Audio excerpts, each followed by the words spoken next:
Sveiki visi. Kągi, šiandieną mes kartu pasigaminsime labai skanius, pačius skaniausius cepelinus, kokius aš esu gyvenime ragavusi. Žinokit, sąžininkai pasakysiu, kiek esu ragavusi svečiuose, kavinėse ir dar kažkur, niekas neprilygsta būtent šių cepelinų skonį. Tad tiesiog noriu kartu su jumis pasidaryti pačius skaniausius cepelinus ir pasidalinti savo patirtimi, ką reikėtų padaryti, kad cepelinai išeitų tikrai skanus.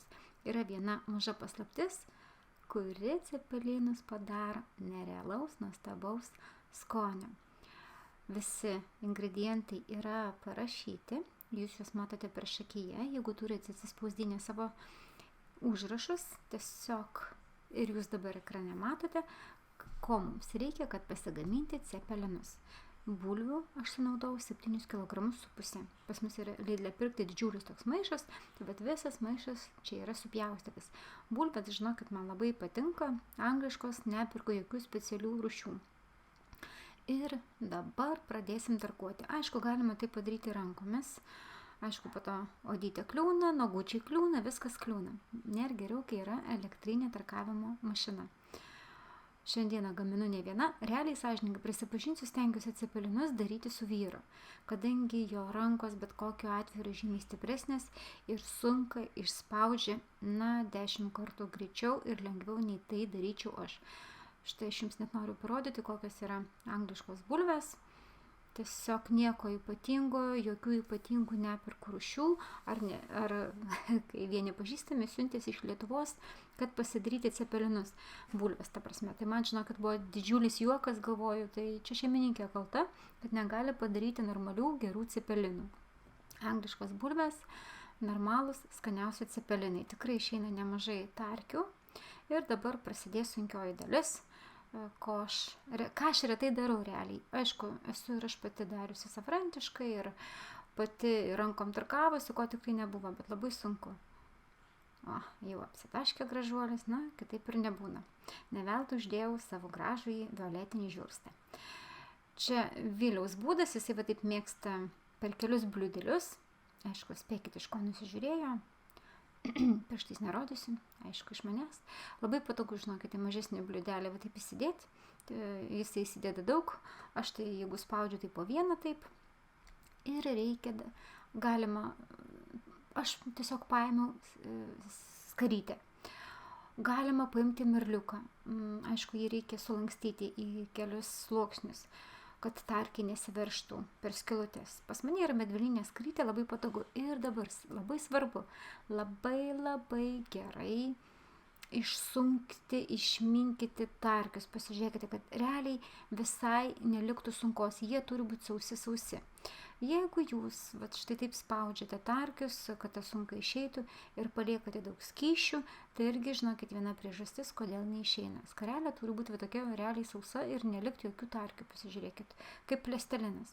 Nes jeigu tarkiai neišspausti iki galo, paliekate daug sunkos, vėl, žinokit, cepelinai tyšta. Tai irgi manęs niekas nemokino, prisipažinsiu sąžiningai, pati išmokau darydama klaidas, atrasdama kažką naujo.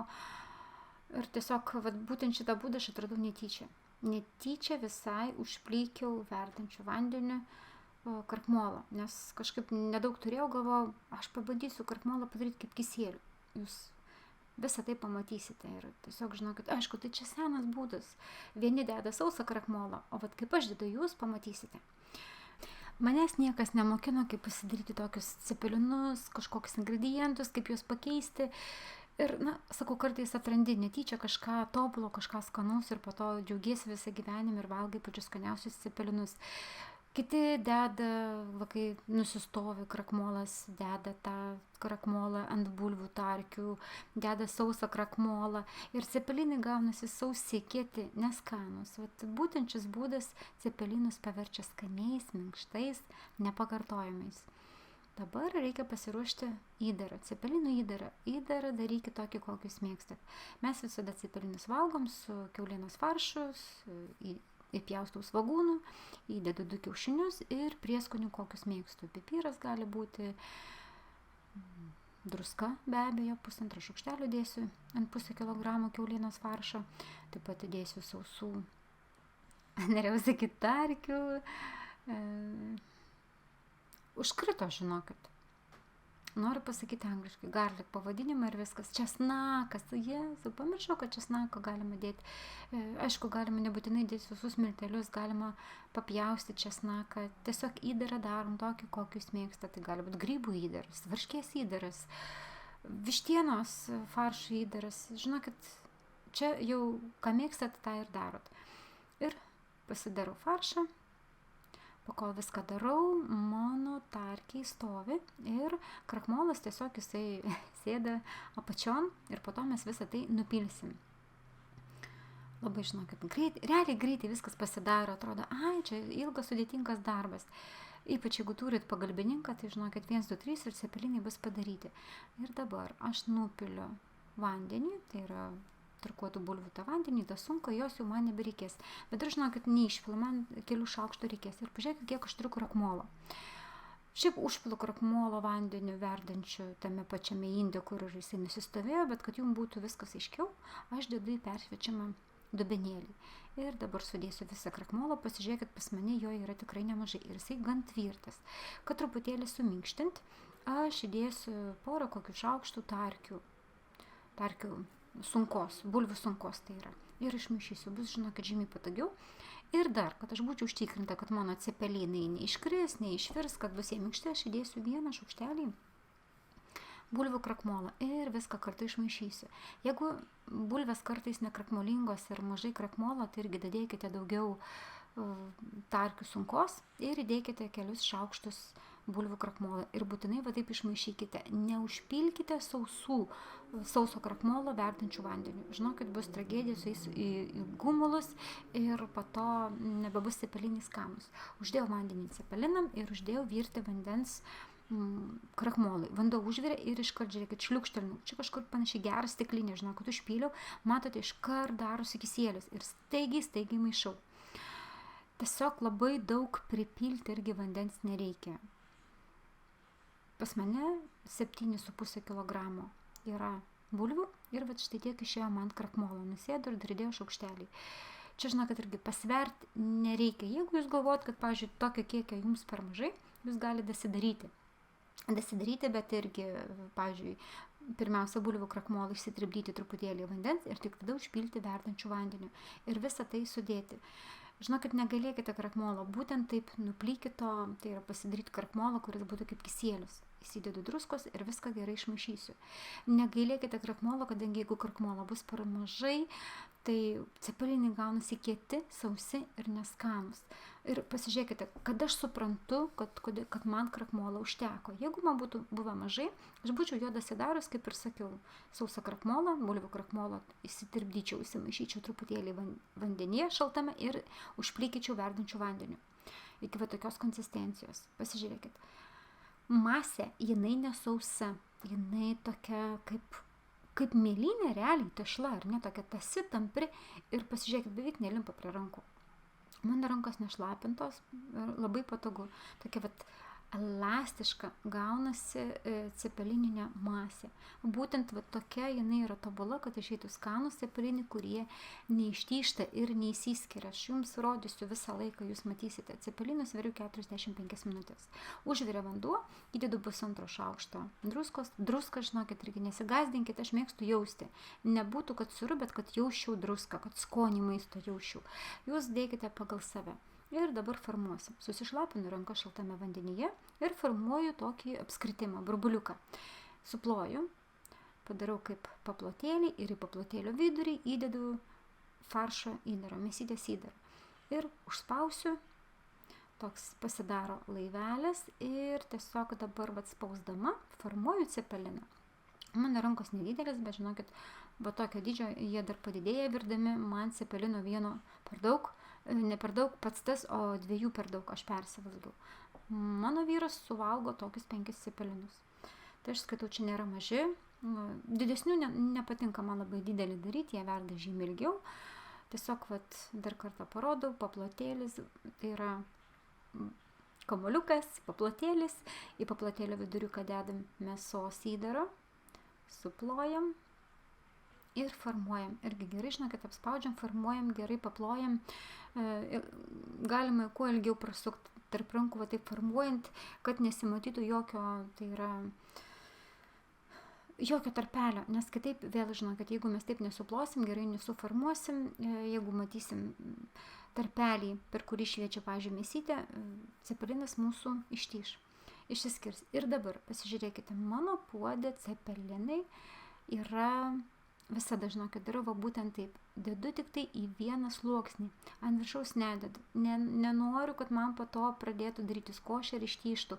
Aš visada verdu puodus, nes lieka kitai dienai, aš apsikepu cepelinus ir man būna patys irgi dar skanus cepelinai apkepti. Vanduo užvirė.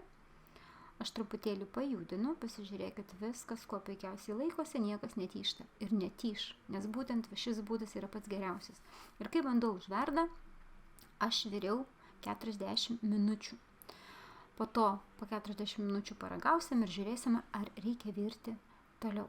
Ir kol cepeliniukai pradėjo virti, aš pasidarysiu padažiuką. Pasipjaustau truputėlį mėsytės, čia yra parūkyta kaip mėsytės spirgiukam.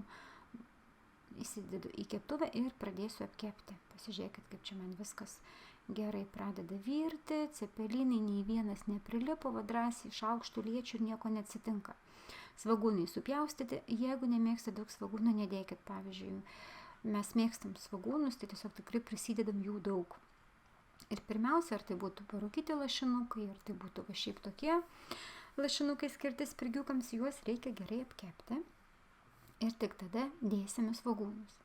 Visi cepelinai iškyla ir, sakau, kai užverda vanduo cepelinuose, mums reikia virti 40 minučių. Apskrudo mano spirgučiai ir dabar galima bus sudėti visus svagūnus. Ir vėl kepti iki tol, pakol svagūnai pasidarys minkšti ir tokios gražios tamsiai geltonos arba šviesiai rudos spalvos. Minkštučiai. Taip pat įdedu prieskonių, įdedu druskos irgi mėgstu, kad jaustųsi skonis padaže. Ir į padažą sunaudosiu dar papildomai dėsiu 200 gramų sviesto ir truputėlį naminių spirgių. Spirgius taip pat pasidariau pati. Tikrai nesunku, bet nėra nieko skaniau, kaip namuose turėti naminių spirgių, ypač cepelinams arba koldūnams. Irgi mėgstu, žinok, daryti koldūnus pati. Neprilygsta niekam, nes parduotuvėje nusipirki, būna grina nesąmonė. Pažiūrėkit, kaip gražiai verda, cepelinai žiūri į viršų, aš vis pajudinu juos tiesiog, kad jie apsisuktų pusėmis. Įsideda druskytės, viskas pasimaišo. Aš jau žinau, kad dabar aš jau tos cepelinus valgiu, bet redaguodama video aš vėl jaučiu tą kvapą, tiek čia kvepia namai, ypač kai tu tuos spirgučius pradedi spirginti, sudėdi svagūną, tai po to lauki, pakol cepelinai išvirs. Po 40 minučių aš išsiimsiu vieną cepeliną ir paragausiu. Štai, laikas ir spirgiam atėjo, nes jau svagūnėliai yra minkšti. Dabar įdedu spirgių. Įdėsim sviesto, kai sviestas ištirps, aš išjungsiu padažą ir leisiu truputėlį atvėsti ir kai atvės, įdėsiu grietinės. Galima iš tuos spirgius padažą cepelinams nedėti grietinės. Galima grietinės užsidėti ant viršaus, bet aš viską sumaišau, nes jeigu dabar įdėčiau grietinę, tai grietinė, žinau, kad susitraukia, vis tiek grietinė, jinai bijo karščio. Kągi, 40 minučių praėjo, ragausim. Išsirenku patį mažiausią, koks tik tai yra, nes patys mažiausiai jie pirmi ir išverda, kaip bebūtų. Ir pjaunam. Ir dabar pasižiūrėkite į vidų. 1, 2, 3, matote, realiai viskas išvirė, bet truputėlį prie faršo, tai yra prie įdaro, aš jums rodau, matosi truputėlį tokia kitokia spalva, šviesesnė. Dar geras 5 minutės, arba netgi 10 mes galim pavirti. Man užteko 5. Mano cepelinai, kai užvirė vanduo, virė 45 minutės. Mėsytė buvo išvyrus, patys cepelinai minkštučiai, žinokit, tai reikia paragauti. Tai reikia paragauti tą minkštumą, tą tokį cepelinišką skonį. Gal taip pasakysiu. Aš tikrai lauksiu jūsų atsiliepimo, kai jūs pasidarysite cepelinus, paragausite, būtinai parašykite man ir siųskite nuotraukas, tai bus jūsų namų darbai. Viskas. Tadam, 45 minutės praėjo, Ir pats laikas valgyti. Įsidedu 2 cepelinus, iš gobšumo deduosiu 2, dėja suvalgiau 1. Tik niekam nesakykit. Juokauju. Labai skanus cepelinai, padažas pravėso ir dabar įdėsiu grietinę. Čia irgi, žinokit, gali dėti šaukštą, gali dėti daugiau, tiesiog pagal skonį. Tai kiekvienam yra individualu. Gal jums taip nepatinka, vat tokia košė makalošė, jūs pasidarykit pagal save. Tiesiog čia receptas taip, kaip darau aš, kaip mes valgom cepelinus. Ir dabar cepelinai, matote, garuoja, jie karšti. Užsidėsiu padažiuko ir pjausiu, rodysiu jums. Aišku, labai gaila, aš jums to skonio negaliu pateikti, bet labai skanu. Tikrai darykit, džiuginkit save, o gal pamoką įsigys vyriškis, kuris norės nudžiuginti savo žmoną, palepinti. Deja, mano vyras tik tai sutarkuoja ir išspaudžia, visą kitą visada darau aš. Bet ir tai ačiū nors ir už tokią pagalbą. Tiesiog labai džiaugiuosi, kad jūs įsigijote šią pamoką. Aš tikrai nebijoju, kad jinai jums bus vertinga. Ir aišku, galima papuošti krapais, aš papuošiau tokiais tiesiog svogūnų laiškais. Čia jau vėl improvizuojam taip, kaip jūs norit pateikti. Petražolių šakelėm galima papuošti cepelinus, o galima tiesiog padažas ir viskas. Ir pjaunam pjūvį. Pažiūrėkite. Cepelinų vidus yra vienos spalvos ir be jokių, ta prasme, citrinos, ten tablečių, be jokios chemijos, štai va taip išeina gan tikrai šviesus, skanus cepelinai. Linkiu jums sėkmės ir kuo skaniausių cepelinų jums ir jūsų šeimai. Ačiū dar kartelį, kad įsigijot šią video pamoką. Skanaus!